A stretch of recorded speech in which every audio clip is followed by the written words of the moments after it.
Hello everyone, DSSB की तैयारी घर बैठकर कर रहे हो तो ये सीरीज आप लोगों के लिए इतनी इंपॉर्टेंट है जितना इंपॉर्टेंट जिंदा रहने के लिए आपके लिए सांसें हैं। क्योंकि स्टूडेंट्स के लिए सांसें लेना मतलब है अपनी तैयारी करते रहना, आगे बढ़ते रहना। और हम घर पर बैठकर बिना किसी पैसे को खर्च किए जो तैयारी यहां पर कर रहे हैं वो पूरे YouTube पर तो कहीं पर हो भी नहीं रही और शायद ही आपको कहीं पर मिलती होगी।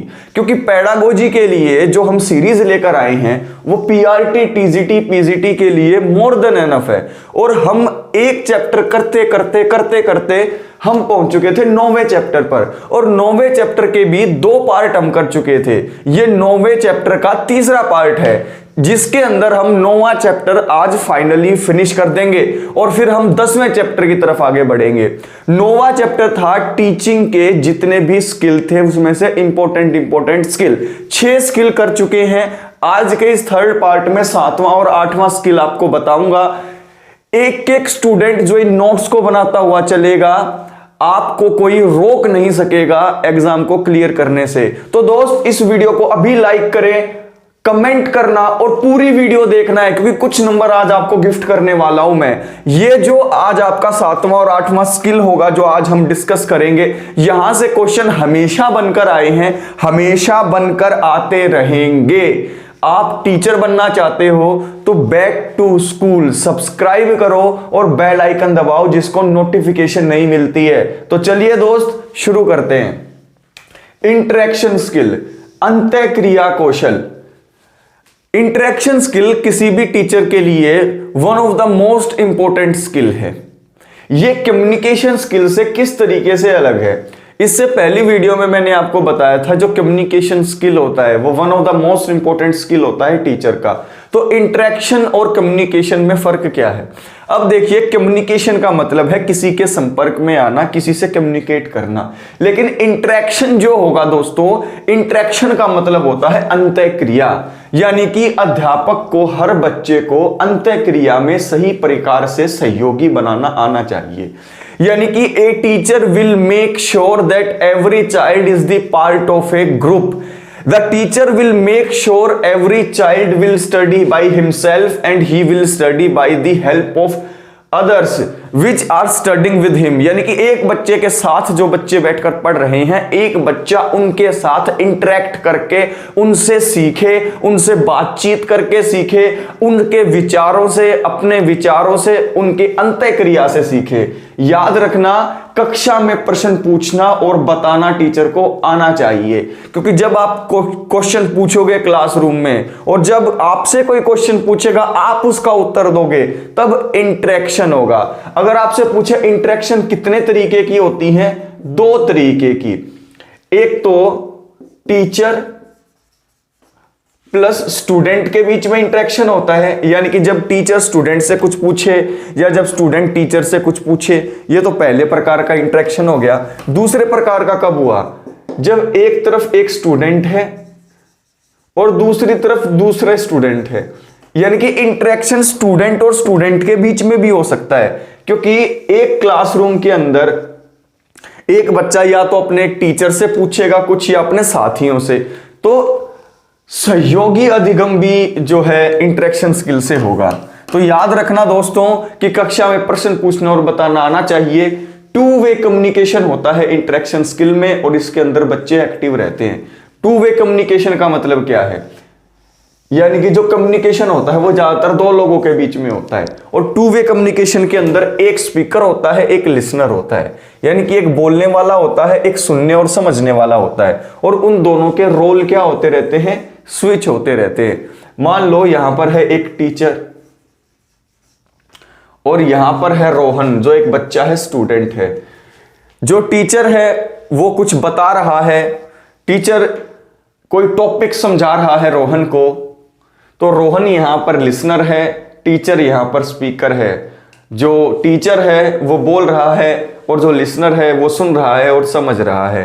थोड़ी देर के बाद जो रोहन होगा वो क्वेश्चन पूछने लगेगा, तब रोहन स्पीकर बन जाएगा और टीचर आपका लिसनर बन जाएगा। इसका मतलब क्या है कि जब कम्युनिकेशन होगा, जब इंटरेक्शन होगा तो टू वे कम्युनिकेशन होगा, और जब टू वे कम्युनिकेशन होगा तो रोल स्विच हो जाएंगे। यानी कि टू वे कम्युनिकेशन के अंदर जब आप इंटरेक्शन करते हो किसी के साथ, तो आपके स्पीकर और लिसनर के रोल क्या होते रहते हैं, स्विच होते रहते हैं, बदलते रहते हैं। ओके, और ये जो कम्युनिकेशन का जो स्किल था, ये इंपॉर्टेंट सबसे था, जो मैंने आपको इससे पहली वीडियो में बताया था कि ये सबसे इंपॉर्टेंट स्किल तो है ही, लेकिन ये जो इंटरेक्शन स्किल है, इसमें एक बच्चा दूसरे बच्चे के साथ भी कम्युनिकेट करेगा, इंटरेक्ट करेगा। एक मनोवैज्ञानिक थे जिनका नाम था फ्लेंडर। फ्लेंडर ने इस कौशल का विकास करने के लिए अंतःक्रिया विश्लेषण सारणी का विकास किया है। अब ये अंतःक्रिया विश्लेषण सारणी क्या है? इंटरेक्शन एनालिसिस, आपकी इंटरेक्शन एनालिसिस सारणी को क्या बोलते हैं आप बताइएगा नीचे, इंडेक्स या कुछ बोलते हैं, उसका निर्माण किया था। अब देखो, याद रखना, अंतःक्रिया करने का जो कौशल होगा उससे बच्चों को बहुत ज्यादा फायदा है, क्योंकि बच्चे अंतःक्रिया करके ही सीखते हैं, इंटरेक्ट करके ही सीखते हैं ज्यादातर क्लासरूम के अंदर। आगे देखो, एक्सप्लेनेटरी स्किल, वर्णन करने का कौशल। अब देखिए, कोई भी टीचर है वो अपने स्टूडेंट को कोई भी टॉपिक, कोई भी चीज समझाएगा कैसे? एक्सप्लेन करके, उस चीज के बारे में बच्चों को बताकर। यानी कि अध्यापक को कोई भी बात समझाते समय अनेक प्रकार के उदाहरण देकर समझाने चाहिए। अब एक्सप्लेन अच्छा कब होगा? जब उदाहरण बहुत अच्छे अच्छे थे। आप किस टीचर को मानते हो कि भाई ये टीचर बहुत अच्छा है? जो आपको एक्सप्लेनेशन के साथ साथ एग्जाम्पल बहुत तगड़े तगड़े देता हो। तो वर्णन करने का कौशल, एक्सप्लेनेटरी स्किल, साफ स्पष्ट रूप से यह कहता है कि अध्यापक को कोई भी बात समझाते समय अनेक प्रकार के दृष्टांत यानी कि उदाहरणों के द्वारा समझाना चाहिए। अब आपने एक वर्ड देखा यहां पर, दृष्टांत। दृष्टांत का मतलब क्या होता है? दृष्टांत का सीधा मतलब होता है एग्जाम्पल। क्या मतलब होता है? एग्जाम्पल, उदाहरण। तो जितने ज्यादा उदाहरण देकर आप किसी चीज को समझाएंगे, उतने ही अच्छे से किसी बच्चे को वो चीज समझ में आएगी। और उदाहरण देकर तो समझाना चाहिए, ये कौशल तो कहता है टीचर को, लेकिन उदाहरण भी ये कई तरीके के होते हैं। जब आप एक्सप्लेन करोगे टीचर बनके, तो आप उदाहरण दोगे तो उदाहरण भी कई तरीके के होंगे। कौन कौन से उदाहरण? जैसे कि उदाहरण हो गए, घटना हो गई, कहानी, किस्से हो गए, रोल प्ले हो गया, यानी कि भूमिका निर्वाह हो गया। तो आप अलग अलग तरीके के जो है बच्चों को उदाहरण भी दे सकते हैं, जो कि बहुत इंपॉर्टेंट होते हैं किसी भी चीज को आसानी से समझाने के लिए बच्चों को। ये सभी उदाहरण बच्चों के रियल लाइफ से होने चाहिए। आप मान लो एक्सप्लेन कर रहे हो पोषक तत्व, मान लो पोषक तत्व आप पढ़ा रहे हो, न्यूट्रिएंट्स आप पढ़ा रहे हो, तो आपको बताना पड़ेगा कि जो फैट हैं, जो कार्ब्स हैं और जो प्रोटीन हैं, ये तीन जो मेन फूड जो होते हैं, ये बच्चे की रियल लाइफ में जो बच्चा खा रहा है, आप क्या करें? आप बच्चों को पढ़ाने आए पोषक तत्व, तो फैट, कार्ब्स और प्रोटीन के बारे में आपको पढ़ाना है। आप बच्चों के टिफिन बॉक्स निकलवा लें। टिफिन बॉक्स निकलवाने के बाद आप बच्चों से कहें कि देखो बेटा, आपके टिफिन बॉक्स में क्या है? XYZ चीजों में फैट होता है, XYZ में कार्ब्स, XYZ में प्रोटीन।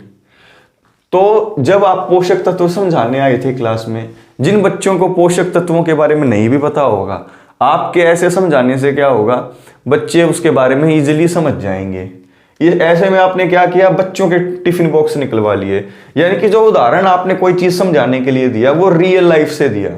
और जितने ज्यादा एग्जाम्पल आप रियल लाइफ से दोगे, बच्चे उतने ज्यादा अच्छे से डीपली उस कंसेप्ट को समझेंगे।